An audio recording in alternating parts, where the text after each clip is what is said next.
দর্শক lemon beyond the গ্যালারিতে সবাইকে স্বাগত জানাচ্ছি। দেশ বিদেশের খেলাধুলার সবশেষ খবরের বিশ্লেষণ করতে হাজির হয়েছি প্রতিদিনের মতোই। আজকে আপনাদের সাথে আছি রেদওয়ান। দর্শক, আমরা এবার মূল আলোচনায় যেতে চাই। আমাদের আজকের টপিকটা ছিল যে বাংলাদেশ দলের সিরিজ জয়ের মিশন। আয়ারল্যান্ডের বিপক্ষে তৃতীয় টি-20-তে দুপুরের খেলা আজকে। অনেক দিন পর দিবারাত্রির বাইরে গিয়ে বাংলাদেশ দল টি-20 খেলবে। দুপুর 2টায় সেই ম্যাচ শুরু হবে। আমরা সেই ম্যাচ নিয়ে আলোচনা করব। আমাদের সাথে সেই আলোচনা আছেন জাতীয় দলের সাবেক অধিনায়ক এবং বিপিএল টেকনিক্যাল কমিটির চেয়ারম্যান রকিবুল হাসান। রকিবুল ভাই, আপনাকে স্বাগত আমাদের এই আজকের আয়োজনে। রকিবুল ভাই, সাধারণত সচরাচর আমরা লক্ষ্য করি না টি-20 ম্যাচ, আমরা দেখি দিবারাত্রিরই হয়ে থাকে। অনেক দিন পর বাংলাদেশ খেলছে একেবারে দিনের আলোয়। পুরোটা খেলাই হবে 2টা থেকে, যদি শুরু হয় 5:30টার মধ্যে 6টার মধ্যেই শেষ হয়ে যাওয়ার কথা, দিনের আলোই থাকবে। হঠাৎ করে এই ম্যাচের সূচিতে মানে দুপুরে নেয়ার পেছনে কারণটা কি মনে হয় আপনার? ধন্যবাদ আপনাকে। তবে শুরুতেই আমি আল্লাহর কাছে দোয়া করি যেন আমাদের সাবেক প্রধানমন্ত্রী ম্যাডাম খালেদা জিয়ার সুশ্বাসা এবং তার সুন্দর জীবন আবার ফিরে আসুক, এই দোয়াটা করছি আমি। আর আপনি যে প্রশ্নটা করলেন, এটার দুটো কারণ হতে পারে আমার হিসাবে। একটা হলো এখন একটা কুয়াশার টাইম। দেখা গেছে যে আগের দুটো ম্যাচেও কিন্তু একটা টাইমে লাইটের একটা স্বল্পতা হয়। চিটাগংয়ে কিন্তু আমরা দেখেছি অনেক সময় ফিউজ হয়ে গেছিলো পাওয়ার সাপ্লাইও, এবং চিটাগংয়ে পাওয়ার সাপ্লাই ফিউজ হয়ে গেলে কিন্তু প্রায় 14 মিনিটের মতো সময় লাগে আবার রিস্টার্ট করতে। ডিউ ফ্যাক্টর এখানে একটা কাজ করে। আমি মনে করি যে এখানে দিনের আলোয় অর্থাৎ দুপুরে খেলার মেইন কারণটাই ওইটি হতে পারে যে ডিউ ফ্যাক্টর থেকে দূরে থাকা। এবং মানে আপনি যেটা বলছিলেন যে যদিও ফ্লাড লাইট থাকে কিন্তু কুয়াশা থাকলে অনেকটা একেবারে কিছুটা মেঘাচ্ছন্ন এক ধরনের ঘোলাটে এক ধরনের ফিজিনেস কাজ করবে। যেহেতু হোয়াইট বলে খেলাগুলো হচ্ছে, white ball and white lights, এটা কিন্তু ক্যামোফ্লেজ হয়ে যায় বল স্পট করা ব্যাটসম্যানের জন্য বা ইসের জন্য।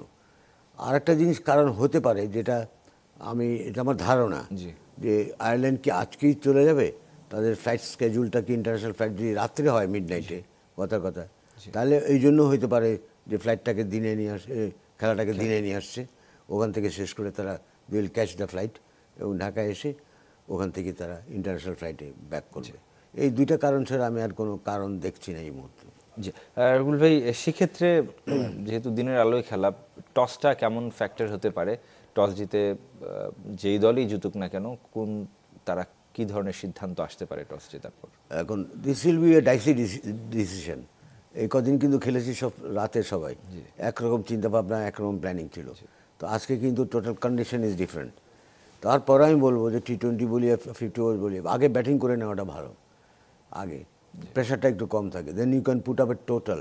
যে আর উইকেটটা তো অবশ্য পরখ করেছেন, দুই টিমই দেখছেন কি হবে না হবে বিকালে যে। এবং একই সাথে বাংলাদেশ দল যেহেতু এই সিরিজ এখনো পর্যন্ত শুরুতে ব্যাট করতে পারেনি, সেক্ষেত্রে একটা পরীক্ষাও হতে পারে বাংলাদেশের ব্যাটারদের জন্য। পরীক্ষা প্লাস একটা ডিফারেন্ট কন্ডিশন। বিকালে ডিউ পড়বে না, বাট তারপর উইকেটটা ওয়্যার অ্যান্ড টিয়ার হবে। বাংলাদেশের স্পিনার ভালো আছে, তাদের যদি আগে ড্রাই উইকেটে, ফ্রেশ উইকেটে যদি বাংলাদেশ ব্যাটিং করে 170, 180 রানস করে ফেলতে পারে, তাহলে ম্যাচ জয়ের একটা রাস্তা তৈরি হয়ে যাবে। তো সেটার কারণে আমি মনে করি, ইটস মাই ওন অ্যাজাম্পশন, যে টিম জিতবে আজকে toss, they might like to bat first. দেখা যাক, নিশ্চয়ই সময় বলে দিবে, যেহেতু একেবারেই সেটা ভাগ্যের উপরে। দলের জেতার কি অবস্থা? টস না হয়ে জিতলো, কিন্তু দলের যে অবস্থা, চিটাগংয়ে আমরা লক্ষ্য করেছি ওয়েস্ট ইন্ডিজের সাথে হোয়াইট ওয়াশ হয়েছে। আয়ারল্যান্ডের মতো দলের সাথে হয়তোবা আমরা এক ম্যাচ হাতে রেখেই সিরিজ জিততেও পারতাম যদি শক্তিমত্তার বিবেচনা করি। সেই জায়গা থেকে একে সিরিজের সমতা এবং সিরিজ নির্ধারণী, শেষ ম্যাচটা অপেক্ষা করছে সিরিজ নির্ধারণী হয়ে। সেই জায়গাটা থেকে আপনার কাছে কি মনে হচ্ছে? এবং আয়ারল্যান্ড যেভাবে মানিয়ে গেছে বাংলাদেশের পুরো কন্ডিশন এবং ওয়েদারের সাথে, টাফ দুটো ম্যাচে আমরা লক্ষ্য করেছি, যদিও যে ম্যাচের জিতেছে সেখানেও কিন্তু বাংলাদেশের একটা কঠিন পরীক্ষার মুখোমুখি হতে হচ্ছে। কেমন হতে পারে আজকের ম্যাচটা? ধন্যবাদ আপনাকে। আজকের খেলাটা তো বক্সিংয়ের ভাষায় বলতে হয় যে নকআউট পাঞ্চ, সিরিজ নির্ধারণী। যে জিতবে সে সিরিজ জিতবে।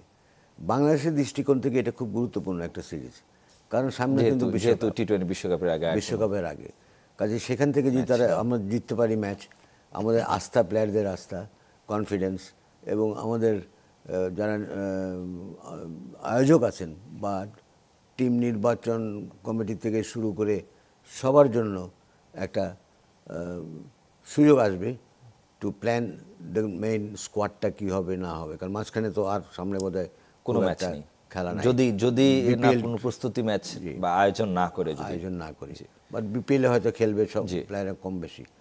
তো সেই দৃষ্টিকোণ থেকে এই সিরিজটা, আজকের ম্যাচটা কিন্তু খুব গুরুত্বপূর্ণ। জি, যেটা বলছিলাম যে চিটাগংয়ের উইকেটে সাম্প্রতিক সময় একটা সময় বলা হতো যে পয়মন্ত এবং খুব লাকি ভেন্যু, পরবর্তীতে সেই ধারণা অনেকটা বদলে গেছে। চিটাগংয়ে অন্তত আমরা যদি টি-20-র কথা বলি, সেক্ষেত্রে খুব একটা যে ভালো পারফর্ম করতে পারছে দল তা নয়, সেই জায়গাটা থেকে কিছুটা চ্যালেঞ্জের মুখেও পড়বে কিনা বাংলাদেশ দল? চ্যালেঞ্জ তো প্রতিনিয়ত চ্যালেঞ্জ, এবং সেই চ্যালেঞ্জটা আরও বড় আকারে দাঁড় করিয়ে দিয়েছে কিন্তু আয়ারল্যান্ড দল। তারা কিন্তু সময় নিয়েছে to get use to the condition.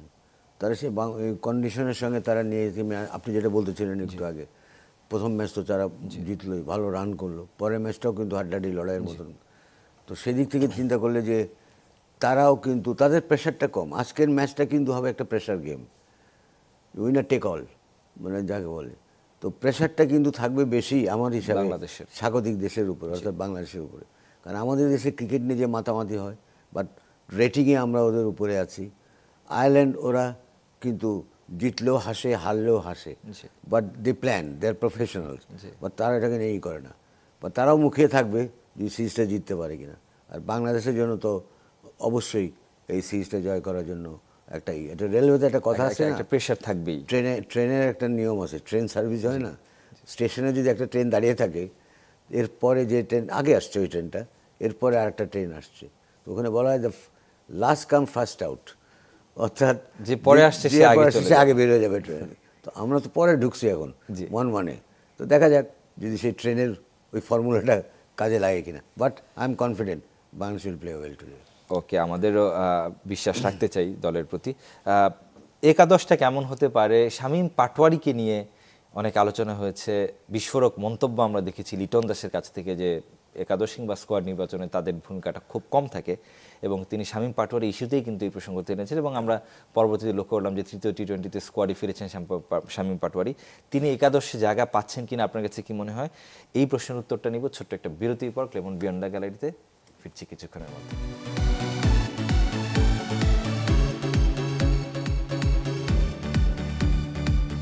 দর্শক, ফিরলাম ক্লেমন বিয়ন্ড দ্য গ্যালারিতে। আমরা আলোচনা করছি বাংলাদেশ দলের সিরিজ জয়ের মিশন নিয়ে। আমাদের সাথে আলোচনায় আছেন জাতীয় দলের সাবেক অধিনায়ক রকিবুল হাসান।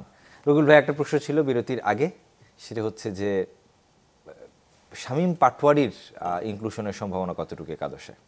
দেখেন, এখন শামীম পাটোয়ারি আজ খেলবে কি খেলবে না, এটি যে কোয়েশ্চেন নির্বাচকরাই ঠিক করতে পারবে না। কারণ শামীমকে নিয়ে যা দেখলাম যে ঘটনা, যেগুলো বাইরে আসছে, যেটা কোনোভাবেই বাইরে আসা উচিত ছিল না। একটা কথা আছে না, স্বামী স্ত্রীর ঝগড়া বা স্বামী এরকম কোনোদিন বাইরে আনতে নাই। যেখানে ক্যাপ্টেন পাবলিকলি উনি আসলেন, যে বললেন যে আমার কোনো কনসার্ন না হয় না, ইয়ে হয় না। চিফ সিলেক্টর উনি বললেন যে এবার আমাদের উপরেই আছে, যে আমরা ওই টিম ক্যাপ্টেন বা ইসের কোনো ইয়ে করবো না, আমরা যেটা করবো ওই টিম নিয়ে খেলতে হবে, যেটা ইয়েও বললো আমাদের লিটন দাস। বাট এটা ঠিক না। আমার কথা হলো থিঙ্ক বিফোর ইউ ইঙ্ক, তুমি লিখার আগে ভাবো তারপর। তো আমাদের সময় আমরা দেখছি যখন সিলেকশন কমিটিতে হইতো, টিমটা অ্যানাউন্স হইতো, সিলেক্টার্স ক্যাপ্টেনকে সবসময় টিম ম্যানেজমেন্টের একটা ভূমিকা থাকে, তো তার একটা চয়েস থাকে। ম্যানেজারকেও রাখতে পারেন, আপনি নাও রাখতে পারেন, বাট ক্যাপ্টেন থাকতে তার মতামতটা নেয়, সে কী বলে বা তারা যেটা ঠিক করেছে হয়তো সেখানে ক্যাপ্টেন কী বলতে চায়, ভাই তারটা নেন বা না নেন, একটা আলোচনা করে টেবিলে, আলোচনার টেবিলে তাকে রাখা ওটাই ছিল। আর আজকাল তো সুবিধা হচ্ছে, ভার্চুয়ালিও করা যায়। তো এটা কিন্তু একটা ভালো বার্তা দেয় নাই আমার কাছে, অন্তত টি-20 বিশ্বকাপের আগে। তো যাই হোক, ওটা আবার দেখলাম যে শামীম তো ছিলই না, আবার যে শামীমকে আবার আনা হলো, এটাও আবার একটা কেমন ঘটনা। তার মানে আগে ডিসিশন ভুল ছিল, তাই তো? এবং অধিনায়ক ঠিক ছিলেন, এবং অধিনায়ক ক্যাপ্টেন ওয়াজ রাইট, অথবা ক্যাপ্টেনকে কনফিডেন্সে নিল, কিংবা ক্যাপ্টেনের শেষ পর্যন্ত সেটা একটা ধামাচাপা দেওয়ার চেষ্টা, এবং ক্যাপ্টেনের কথা শেষ পর্যন্ত রাখা হয়েছে, এই ধরনের মনে হতে পারে। সে যাই হোক, যেটা বলছিলাম যে শামীম পাটোয়ারি, আমরা যে দলটা দেখেছি দ্বিতীয় টি-20-তে যে দলটা খেলেছে, সেখানে আমরা সাইফুদ্দিনকে পারফর্ম করতে দেখেছি এবং একটা বিষয় না বললেই নয়, এবং টিম ম্যানেজমেন্টের সেই কনসার্নের জায়গা রয়েছে। আমরা আমাদের যে শক্তির জায়গাটা পেস ইউনিটের কথা বলা হতো, পেস ইউনিট আমরা সাম্প্রতিক সময় লক্ষ্য করলাম যে অন্তত টি-20 ফরম্যাটে তারা বেশ খরুচে এবং ব্যয়বহুল, তাদের ইকোনমি কিন্তু অনেক বেশি। সেটা একটা কনসার্নের জায়গা কিনা টি-20 বিশ্বকাপের আগে? এখন দেখেন ওয়ার্ল্ড কাপ খেলা হবে তো কোথায়, শ্রীলঙ্কা, পাকিস্তান, ইন্ডিয়াতে এবং বাংলাদেশের খেলা অধিকাংশ ইডেন গার্ডেন্সে, একটা মুম্বাইতে। ইডেন গার্ডেন্সের উইকেটে একটা টেস্ট সিরিজ দেখলাম, টেস্ট সিরিজ, তো উইকেটটা তো খুব একটা ভয়ঙ্কর একটা উইকেট হয়ে গেল।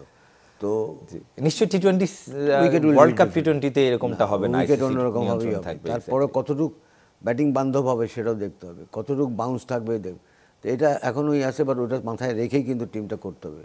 আমাদের বোলিং ইউনিটটা কিন্তু পেস বোলার ভালো, এখন এখানে যে খেলা হয়েছে চিটাগংয়ে, যে তারা ভালো করতে পারে নাই। এই না পারার কারণের পিছনে কিন্তু উইকেট যে একটু ব্যাটিং বান্ধব ছিল, মোটামুটি পেস বোলার এগেনস্টে স্বাচ্ছন্দ্য বোধ করা যেত, সেটা কিন্তু বোঝা গেছে। বল স্পিন করেছে, স্পিনাররা তো যে কোনো উইকেটই আপনি একটা সুবিধা পেয়ে থাকে। আর আমাদের স্পিন কোয়ার্টেট যারা আছে, বোলিং করে যারা আছে, নাসুম থেকে আরম্ভ করে সবাই, দে আর অল গুড। তো সব মিলিয়ে একটা ব্যালেন্স করতে হবে আমাদেরকে। সেটা হয়তো জেনে ফেলবে আমাদের নির্বাচক আগের থেকে, তাদের সোর্স থেকে, যে কী ধরনের উইকেট হচ্ছে না হচ্ছে, তো সেটা বুঝেই টিমটা করতে হবে আমাদের। জি, একটু ভিন্ন প্রসঙ্গে যেতে চাই। আপনি যেহেতু বিপিএল এর টেকনিক্যাল কমিটির চেয়ারম্যান, বিপিএল নিয়ে কেমন লাগছে এখনো পর্যন্ত সোফার? নিলামটাও আপনি দেখলেন এবং আমরা কালকেও জানতে পারলাম যে আরও এক দফা পেছাচ্ছে বিপিএল, এবং সিলেট থেকে শুরু হওয়ার কথা ছিল, তাও হচ্ছে না। কিছুটা আপনি বিব্রত কিনা? বিব্রত না, কোনো প্র্যাকটিক্যাল জিনিস, কতগুলো জিনিস আপনাকে মেনে নিতে হবে, এবং এটা হয়তো আরও আগের থেকে যদি টিমগুলি অর্গানাইজ হতে পারতো, কারণ এবার তো লেট হয়ে গেছে সব কিছুতে, এটা অস্বীকার করার কোনো কারণ জি, আমরা একেবারে শেষ মুহূর্তে এসে জানলাম যে 6 দল খেলছে, নোয়াখালীর ইনক্লুশনটা পরে হলো, চট্টগ্রামের বাদ পড়ার কথা ছিল, সেটাও পরবর্তীতে দেখলাম অনবোর্ড করা হয়েছে তাদেরকে। তো সব মিলিয়ে, এবং এখন টুরিস্ট টাইম, আমাদের সিলেট মানে আমাদের প্রবাসীদের একটা হোটেল থাকে, হোটেল করে, এবং এক একটা টিম তো 6টা টিম ওখানে থাকবে, এবং 6টা টিমে অন্তত 20টা করে রুম লাগবে, বা 15টার উপরে তো লাগবেই, কারণ সিঙ্গেল অকুপেন্সি, এটা তো শেয়ার হয় না রুম আছে। ওই জন্যই আর কি পিছনে ওটাকে পরে নিয়ে যাওয়া হয়েছে, ঢাকার থেকে শুরু করে এরপরে স্টেজে সিলেটকে আনা হচ্ছে। জি, কেমন হবে আপনার কাছে কি মনে হচ্ছে? একটা সময় আমরা দেখেছি যে $3.5 লাখ কিনতে হয়েছে সাকিব আল হাসানকে, সবচেয়ে দামি প্লেয়ার। আজকে আমরা এবার লক্ষ্য করলাম যে 4 কোটি 4.5 কোটির মধ্যে একটা দলই কমপ্লিট করে ফেলেছে ফ্র্যাঞ্চাইজি। এটা উপায় ছিল না, কারণ এবার আমাদের ফ্র্যাঞ্চাইজি, যেরকম আপনি একটু আগে বললেন যে টিম পাওয়া যাচ্ছিল না, টিম আসছিল না, কী হবে না হবে। সামনে আবার নির্বাচন কিন্তু একটা থ্রেট ছিল, দেশে নির্বাচন সামনে আছে, ওই সময়টা কি খেলা কি আদৌ পুরোটা করতে পারবো না কি, একটা শঙ্কার মতন ছিল। তো বাট আমি ধন্যবাদ দিই বিসিবিকে, যে তারা এখান থেকে নড়ে নাই, যে এই বিপিএলটাকে যে আমরা করবই। এক্স্যাক্টলি, এবং আমাদের অবশ্যই সেই প্রত্যাশা থাকবে যে এই বিপিএলটা যেন বিশ্বকাপ প্রস্তুতির একটা ভালো মঞ্চ হতে পারে, অন্তত দেশীয় ক্রিকেটারদের জন্য। শেষ করতে হচ্ছে ক্লেমন বিয়ন্ড গ্যালারি। ভালো থাকবেন, সুস্থ থাকবেন সবাই।